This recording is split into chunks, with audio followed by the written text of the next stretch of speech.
안녕하세요. 30대 중반의 이혼녀랍니다. 살다 살다 제 소개를 이혼녀로 하게 될 줄은 상상도 못했는데 한치 앞을 모르니 인생이겠죠.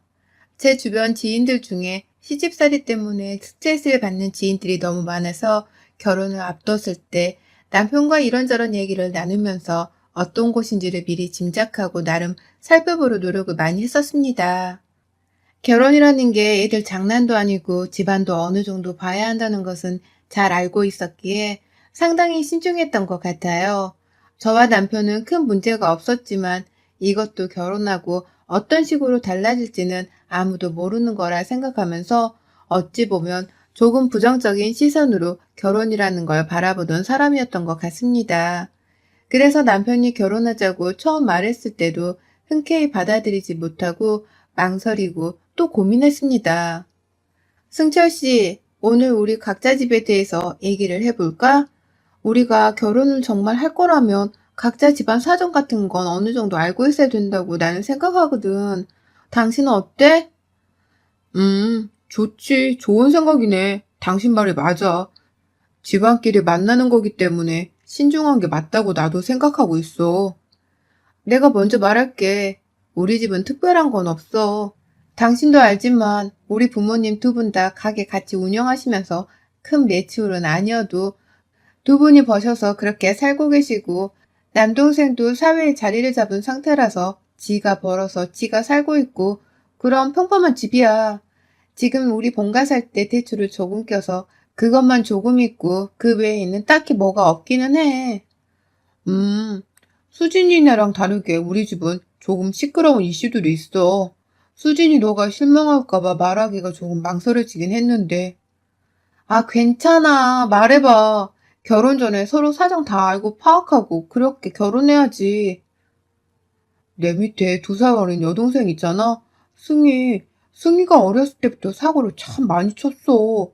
그런데 지금도 툭 하면 회사를 그만두고 사회생활에 잘 적응을 못해. 이유를 물어보면 그때마다 뭔가 변명 같은 이유들이 하나씩은 꼭 있었거든. 저렇게 일을 제대로 못하다 보니 아직도 1년을 제대로 다녀본 회사가 없어. 나이가 30 줄인데. 근데 또 우리 아버지가 일찍 가셨잖아. 그래서 엄마 혼자 힘들게 승희 뒷바라지하다 이제 내가 돈을 벌고 하니까 솔직히 내가 잔소리도 하고 뭐라고도 하는데 결국 조금씩은 도와주고 있어. 그럼 우리 결혼하고 나서도 아가씨를 금전적으로 지원해줘야 하는 거야? 얼마씩 도움을 주는 건데? 달마다 100만 원씩 내가 보내주고 있어. 근데 이거 내가 총각일 때 얘기고 우리가 이제 결혼하면 경제적인 것도 공유를 하고 공동재산이 되는 거니까 내 마음대로 그렇게 예전처럼 할 수 없지. 아휴, 처남처럼 승희도 얼른 자리를 잡았으면 좋겠어. 아가씨 문제 말고는 다른 건 없어? 음, 우리 엄마가 혼자 키우다 보니까 금전적으로 솔직히 어렵기는 해. 그래서 내가 승희랑 엄마한테 돈으로 도움을 많이 주다 보니까 내가 모은 돈도 별로 없기도 하고, 우리는 아직 월세거든. 그래서 매달 나가는 비용도 있고, 뭐 그런 답답한 상황이지.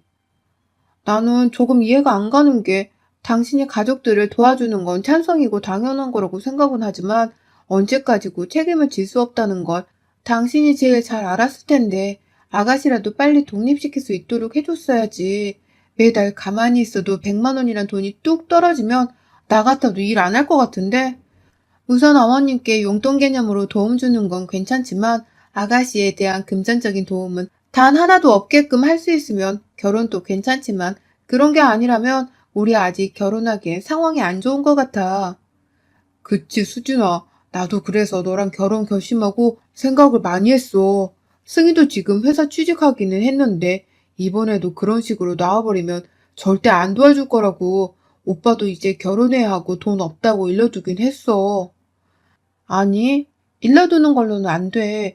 확실히 말해. 금전적인 지원은 신용불량자가 되든 빚 독촉을 받든 뭐든 일절 없을 거라고 확실히 말해주고 나한테도 그렇게 하겠다고 확실히 말해줘.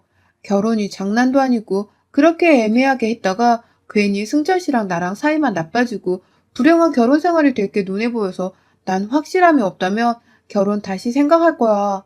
그리고 어머님은 어머님에 대해서도 말해줘. 우리 엄마는 당신도 알다시피 분식집 아주 작게지만 하고 계시고 그걸로 생활비는 벌고 계셔. 이제 집을 전세로 옮겨보려 노력하고 계시고. 그 외에는 없어? 그래, 없다 없어. 이제 다 들으니 속 시원해? 이 사실을 내가 몰랐다 결혼하고 알게 된 거라 생각해봐. 그럼 우린 분명 내내 싸우기만 했을 거야. 미리 알게 되었으니 서로 상의하에 결정이란 건 해볼 수 있고 해결할 수 있는 거잖아. 우선 내가 말한 대로 꼭 아가씨에 대한 부분은 확실하게 해주면 좋겠어. 정말 제가 생각해도 너무 냉정하다 싶을 정도로 확실하게 남편에게 일러뒀고 남편은 저에게 신뢰와 믿음을 주겠다는 면목하에 시댁으로 저와 함께 가서 모두가 있는 자리에서 말했습니다. 승희랑 엄마한테 말할 게 있어서 이 사람이랑 같이 왔어. 다름이 아니라 우리 이제 결혼할 건데 사실 그동안 내가 승희 너 금전적으로 도움을 한두 번 준 것도 아니고 오빠가 그렇게까지 해야 할 의무가 없어도 해줬잖아. 저번에도 말했지만 두 번 다시 도와주는 일 없을 거야. 너가 빚이 버거워서 신용불량자가 된다 한들 오빠는 이제 너한테 돈으로 안 도와줄 거야. 솔직히 할 만큼 했어. 그리고 엄마는 저랑 이 사람이랑 상의를 해봤는데 매달 50만 원씩 용돈 드리려고 해. 더 드리고 싶지만 저희도 이번에 집 구하면서 대출 끼고 이것저것 하니까 빠듯하더라고. 그리고 내가 모은 돈도 별로 없고 솔직히 이 사람 볼 면목이 없어. 어머님, 저희 성이니까 편히 받아주시면 감사할 것 같아요. 뭐, 그래, 그래라. 근데 50만 원은 너무 적지 않니? 아, 그게 엄마. 어머니, 사실 저희 부모님께는 따로 용돈도 챙겨드리지 않아요. 그치만 여태 승철 씨가 집안의 가장으로서의 역할을 해왔기에 그걸 결혼과 동시에 무너뜨릴 수 없다고 생각해서 어렵게 내린 결정이에요. 너네 집은 바깥 양반이 멀쩡히 살아계시지 않니? 우리 집이랑 상황이 다르지. 승철 씨가 결혼 자금으로 버틸 수 있는 돈이 3천만 원이에요. 제가 보태는 비용이 7천만 원이고 저희 부모님께서 도와주신다는 비용이 3천만 원.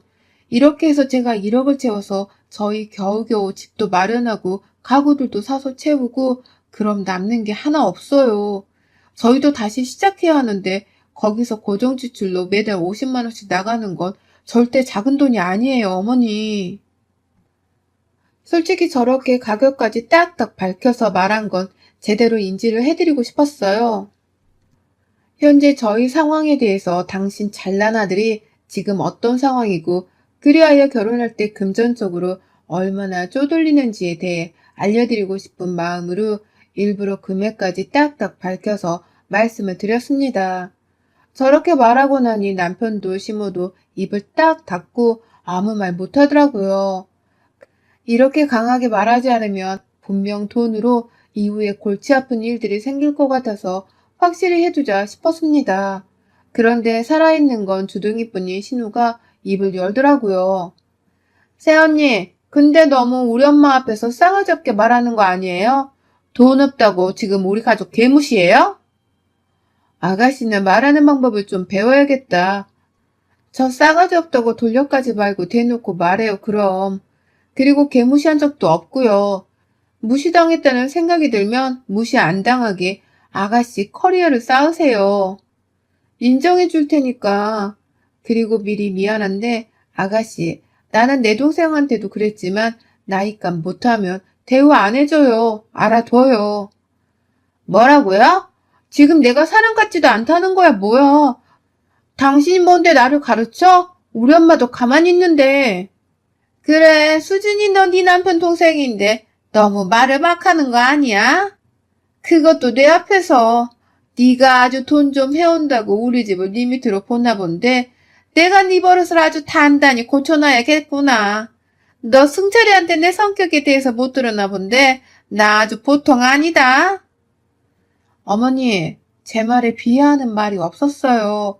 아가씨가 되려 짐작하고 발끈한 거지. 그리고 이런 식의 분위기고 환경이라면 저 또한 결혼 안 해요. 승철 씨한테도 일러뒀고 미리 와보길 잘한 것 같네요. 저 길로 결혼하지 않겠다고 했으나 남편이 집에 가서 심우한 신우에게 막 뭐라고 하고 결국 시댁에서 저를 터치하지 않겠다는 조건하에 결혼을 했습니다. 솔직히 결혼 전에는 제가 콧대를 높이고 일부러 행동을 저런 식으로 하기도 했지만 막상 결혼을 하고 정말 제 남편이고 시댁이라고 생각하니 저렇게 냉정하게 굴지 못하겠더라고요. 어머님이 관절이 아프고 힘들다고 하셔서 분식집 정리하고 집에서 쉬시라고 했고, 그렇게 용돈을 더 올려서 보태드렸고, 저희 부모님은 늘 대학병원 가서 주기적으로 종합검진을 받으시는데 여태 제대로 된 검진도 못 해보셨다길래 남편을 엄청 혼내고, 제가 어머님 모시고 함께 검진을 받게 해드리고, 아가씨가 정신 못 차리고 또 회사 그만두고 속 썩이는 것 같길래 어머님 저희 집으로 모시고 와서 일주일씩 계시다 가게끔도 했어요. 물론 계시는 동안 식사는 모두 제가 손수 준비를 했었고, 최대한의 노력을 한 만큼 어머님도 저에게 마음을 많이 여셨다고 생각을 했죠. 그런데 신우가 시모 앞으로도 본인 앞으로도 대출을 다 끌어다 무슨 거래를 했는데, 그게 알고 보니 코인 이런 것보다 훨씬 도박성도 높고 위험도가 상당한 거래였더라고요. 저도 정확히는 모르겠는데 아무튼 그렇게 싹 다 말아먹고 순식간에 시댁이 빚더미에 앉게 되었고, 그나마 있던 집에서도 있을 수 없는 상황이라 순식간에 저들이 저희 신혼집으로 들어오게 되었습니다. 정말 당연히 싫었고 신우가 사람 같지도 않았는데 말했듯 주둥이만 살아서 여전히 나불거리더군요. 새언니, 저 작은 방 쓰기가 너무 불편한데 옷이 너무 많아서 옷을 두면 잘 곳이 없어요. 이것 좀 해결해줘요. 그걸 왜 저한테 말해요? 본인이 알아서 하세요. 아, 진짜 싸가지 더럽게 없네. 그래, 나 싸가지 더럽게 없어. 너는 개념도 없고 생각도 없고 싸가지도 없고 집을 말아먹고서도 친구들이랑 술 처먹으러 다니고, 너는 엄마 보면 불쌍하고 죄송하지도 않니? 너 같은 것도 사람이라고 거두고 있는 내가 미친년 같아. 지금 말 다 했어? 미친 거 아니야? 맨날 무슨 말만 하면 싸가지 없네. 미친 거 아니냐? 말고는 할 말이 없지? 네가 생각해도 주둥이 나불거릴 시간에 나가서 일이나 해. 신우가 하도 싸가지 없게 나오길래 저도 예의를 지키지 않고 대해줬어요. 그래도 신문은 제 편이지 않을까 싶었는데 아니었습니다. 너무 충격을 받아서 진짜 온몸이 달달 떨렸던 날이에요. 제가 원래 약속이 있었는데 취소가 돼서 이참에 아무도 없는 조용한 내 집에서 잠이나 실컷 자보자 싶어서 침실에서 이불 푹 뒤집어 쓰고 자고 있었거든요. 그러다 너무 시끄러워서 잠에서 깼는데 저만 빼고 시모랑 신우들이 거실에서 치킨을 먹으며 얘기를 하더라고요. 아, 엄마, 언제까지 이러고 살아야 돼? 나 진짜 저녁 보는 것도 싫어. 성질만 들어와서 한마디를 안 치잖아. 논리적인 척 하는 것도 그지 같아. 예, 니네 오빠나 잘 꼬드겨봐. 그건 네 역할이니까. 엄마가 적당히 수진 제 편인 척 해주고 있으니까 우선지 만들지 말고 조용히 있어. 언제까지 이러고 살아? 꼴도 보기 싫은데. 그리고 만약 오빠가 이혼 안 한다면 끝 아니야? 무슨 생각인 건데? 아유, 넌 언제 철들래? 정말 네 오빠가 이혼을 할 수밖에 없도록 만들어야지. 수진이 쟤랑 이혼을 할 수밖에 없게끔 만들어줘야지. 상황을 네 오빠 유리하도록 해줘야 이혼할 때 재산부나 위자료 이런 쪽에서도 네 오빠가 가져올 수 있는 게 많아지거든. 그리고 이제 슬슬 시집살이도 시키고 나가 떨어지게 해줘야지. 아무튼 엄마 다 알아서 할 거니까 조용히 좀 있어. 들어보니 전무녀가 쌍으로 저와 남편을 이혼시키려고 작정을 했더라고요. 그 이유는 당연히 돈이었고, 이혼을 하면서 본인 아들에게 떨어질 돈이 어느 정도 될 거라고 예상을 하고 있던 두 모녀를 보는데 정말 한심해서 말이 안 나왔습니다. 본인이 말한 것처럼 시모는 갑자기 태도가 급변해서 저를 괴롭히기 시작했어요. 예, 빨래가 잘못된 건지 이상하다. 다시 빨아야겠어. 예, 오늘은 한우 좀 먹자. 맨날 똑같은 것만 먹으니까 아주 질린다, 질려. 예, 돈 좀 30만 원만 보내줘봐라. 승희가 급히 필요하다네. 등등 정말 사람인가 싶을 정도의 뻔뻔함으로 저를 대했습니다. 이렇게 제가 저 모녀와 다투고 매일 진이 빠져있을 동안 남편은 밖으로 돌았어요. 회식이다, 친구를 만난다며 본인 가족들은 집에 두고 본인은 즐기고 싶은 걸 다 즐기면서 사는 남편을 보는데 속이 터졌습니다. 뭘 작당하고 결심한 건지 갑자기 김장을 하자는 시무와 신우가 찜찜해하고 이상했지만 어차피 제가 막아도 할 거니까 알겠다고 하고 함께 진행을 하기로 했죠. 새언니 쏘리. 어쩌냐. 옷에 고춧가루가 다 묻었네. 얼른 씻고 와요. 손이 미끄러져서. 누가 봐도 일부러 소든든하게 저한테 고춧가루를 쏟아버렸지만 아무런 말을 하지 않고 씻으러 갔습니다. 차라리 씻는 게 편하지. 둘이 알아서 해라라는 마음이었습니다. 다 씻고 다시 합류를 하는데 이제는 시모가 저에게 시비를 걸었습니다. 수진이 너 내일 모레까지 나한테 2천만 원만 보내줘야겠다. 2천만 원은 왜요? 아니 언제까지 여기서 다 같이 살 수도 없고 너랑 승희가 오죽 싸워야지. 그 정도 있으면 월세 보증금은 되니까 나가려고. 승철 씨한테 말씀해보지 왜요? 네가 우리 아들보다 돈이 많잖아. 시애미가 집도 없이 떠도는데 2천만 원도 못 해주니? 왜? 아까워? 보증금이니까 나중에 그대로 돌려주면 되잖니. 아니요, 어머니. 그게 아니라 저도 2천만 원 여유가 없어서 승철 씨랑 상의해볼게요. 대출을 받든 뭐를 하든 내일 모레까지다. 김치 담다 뜬금없이 2천만 원 달라는 시모 행동에는 화가 났지만 너무 뻔뻔해서 열이 받았어요. 제가 한마디를 더하며 싸울 걸 알았고 그렇게 여지를 주고 싶지도 않아서 적당히 내내하고 말았습니다. 가만히 돕고 있는데 신우랑 시모의 대화는 저를 저격하듯 정말 듣지 못할 지경으로 이어졌어요. 엄마, 이번에 결혼한 내 친구 수아 알지? 걔 대박이야. 걔는 지네 시부모가 친부모 같다고 막 명품백이랑 차까지 바꿔줬더라. 그래서 내가 시댁 식구인데 그게 가능하냐고 하니까 너무 부모님 같고 좋대. 대박이지? 누구랑 비교되지 않아? 아이고 그 시부모들은 복도 많네. 수아걔가 너 고등학교 때 그 친구 맞지? 애가 참 인성이 좋아 보였어. 네 새언니는 뭐 내가 아무리 잘해줘봐야 돌아오는 건 늘 지적질인데 뭐 안 그러냐? 능력 없는 시애미는 김치나 담궈야지. 3시간을 넘도록 저 둘 사이에 껴서 대놓고 비아냥거리고 저를 욕하는 걸 듣다 보니까 어느덧 저도 한계가 왔습니다. 어머님, 그리고 아가씨, 이제 그만 좀 하세요. 저 들으라고 욕하는 거 실컷 들었으니까 그리고 저랑 승철 씨 이혼했으면 하고 바라는 것 같은데 정확히 말씀드릴게요. 이혼을 해도 제가 득이지 승철 씨는 절대로 득이 없어요. 아시죠? 저 되게 지독할 만큼 정확한 거 제가 믿지는 장사는 절대 안 하거든요.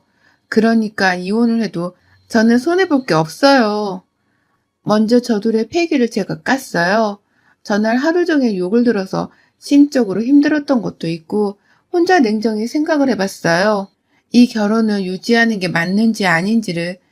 그런데 생각을 해보면 해볼수록 제가 결혼을 하고 단 한 번의 행복한 감정을 느껴본 적이 없었습니다. 돈을 버는 족족 시댁에 쓰기 바쁘고 저 둘이 막무가내로 집으로 들어온 이후부터는 남편이랑도 사이가 멀어지고 거의 쇼윈도 부부처럼 지냈던 것 같아요. 외로웠고 힘겹고 숨이 막혀서 어디로 확 도망가고 싶다는 생각이 들었습니다. 그래서 저는 먼저 저들의 패를 까고 생각을 읽고 먼저 행동하기로 했어요. 너 우리 얘기하는 거 엿들었니? 영악하기는.